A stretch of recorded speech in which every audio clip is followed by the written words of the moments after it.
guys, I'm so happy today kasi ayan, nakita niyo sa ground na may pink flower. Layaw na siya nga bulak na pink, ganan. Magpitas ko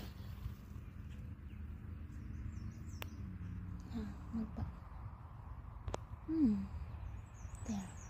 Then kani siya, humot ni siya dito si tawag ani.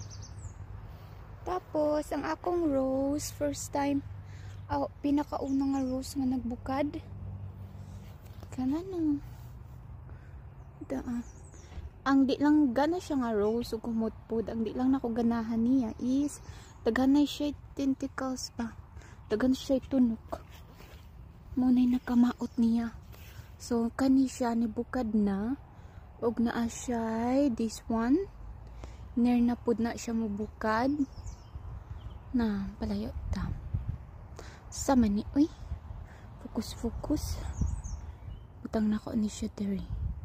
So kani nibukad na siya, tapos may isa nga wala pa, and then napud sa likod duha, tulo, then tanaw na to. Uy, napad ay diri upat, ikaupat na siya. Tapos na pa lima. And then unom. Pinakauna na ko ni siya nga rose diri sa balay.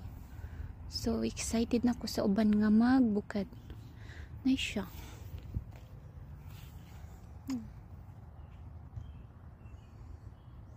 Amot pagid siya kaayo ay.